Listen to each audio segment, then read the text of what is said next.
Hello students, আজ আমরা আরও কিছু ইডিয়মস অ্যান্ড ফ্রেজেস নিয়ে আলোচনা করব। ইডিয়মস অ্যান্ড ফ্রেজেসের এটা হলো সেকেন্ড ক্লাস। এখানেও তোমাদেরকে আরও 25টা ইম্পর্ট্যান্ট ইডিয়মস অ্যান্ড ফ্রেজ দেওয়া হবে, যেগুলো কিন্তু পরীক্ষায় আসার সম্ভাবনা কিন্তু খুব বেশি। To die in hardness. To die in hardness means to die while actively engaged in work, ঠিক আছে, ইন ওয়ার্ক বা ইন রেগুলার ওয়ার্ক। ওকে, তাহলে কি বললাম? To die in hardness means to die while actively engaged in regular work. Okay, তারপর to cut a sorry figure. To cut a sorry figure means to create a poor impression.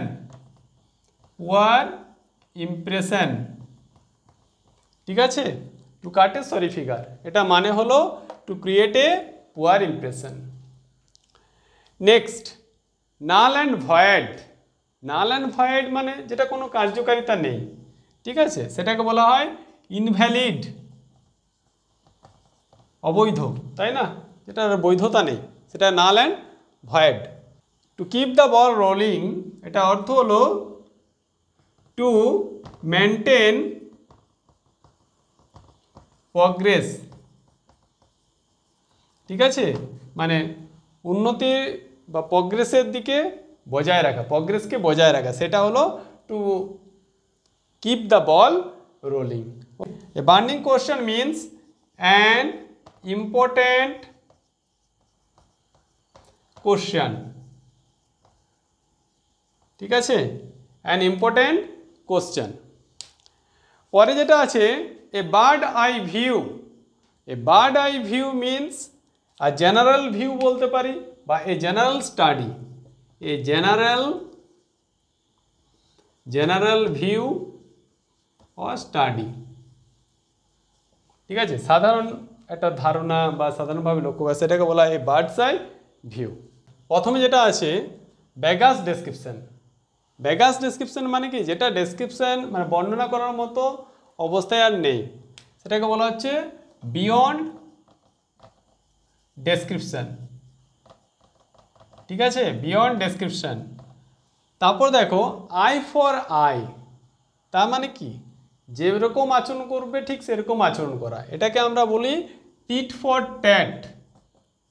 Tit for tat এটাও কিন্তু idioms আকারে অনেক সময় দেয়, tit for tat.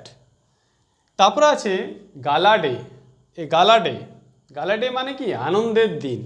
তাহলে এটাকে আমরা বলতে পারি a day of rejoicing. A day of rejoicing, ঠিক আছে, এটা হচ্ছে এ গালা ডে। পরে যেটা আছে a fish out of water. A fish out of water মানে একটা মাছকে যদি জলের বাইরে এনে দেওয়া হয় তাহলে কি করবে? সে ছটফট করবে, তাই না? সেম এখানে যেটা দেওয়া আছে fish out of water means to be in an uncomfortable situation,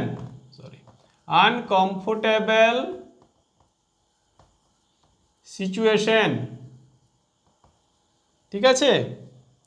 from hand to mouth means মানে একটা বাংলায় প্রবাদ আছে, নুন আনতে পান্তা ফুরানো অবস্থা, মানে খুব মিজারেবল কন্ডিশন। তাহলে আমরা এখানেও লিখতে পারি miserable existence.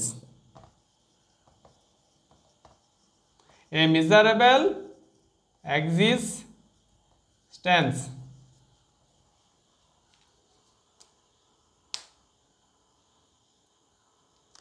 তারপর a crocodile tears. A crocodile tears means false tears. একে বাংলায় বলা হয় মায়া কান্না, ঠিক আছে, মানে একটা ভান করা, সেটাকে বলা হয় crocodile tears. A child's play.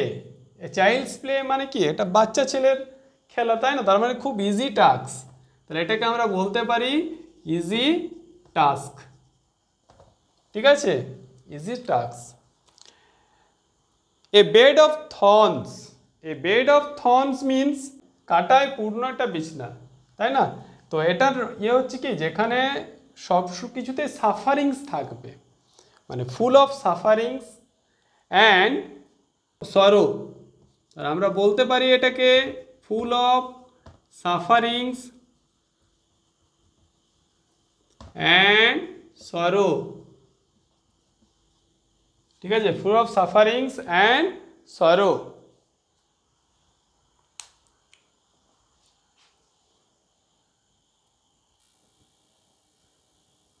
দেখো আমরা লাস্ট যেটা করলাম সেটা হচ্ছে এ বেড অফ থর্নস ছিল, তাই না? A bed of thorns means full of sufferings and sorrow ছিল, মানে সাফারিং এবং সরোয় পূর্ণ ছিল, সেটা হচ্ছে বেড অফ থর্নসে ছিল। কিন্তু বেড অফ রোজেস মানে ঠিক তার উল্টোটা, এটা কি হবে? Full of joy, full of joy and pleasure. ঠিক আছে, মানে আনন্দ এবং আনন্দে পরিপূর্ণ যেটা, সেটা হচ্ছে এ বেড অফ রোজেস। তারপরে a bird of passage, bird of passage বলতে কি, a migratory, migratory person. Migratory person কাকে বলা হয় না, যারা এক স্থান থেকে অন্য স্থানে ঘুরে বেড়ায় ভালো আশ্রয়ের খোঁজে, তাই না? ভালো সুযোগ সুবিধার খোঁজে, তাদেরকে বলা হয় এ bird of passage. Two build castle in the air, তার মানে হচ্ছে দেখো হাওয়াতে ক্যাসেল তৈরি করা। তো হাওয়াতে ক্যাসেল তৈরি করাটা কি হবে? টু ফর্ম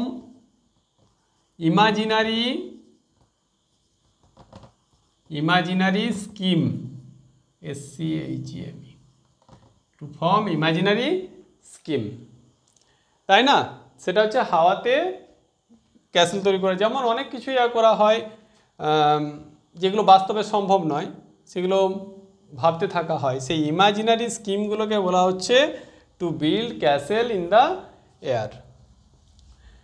তারপর দেখো a hard nut to crack, a hard nut to crack means a problem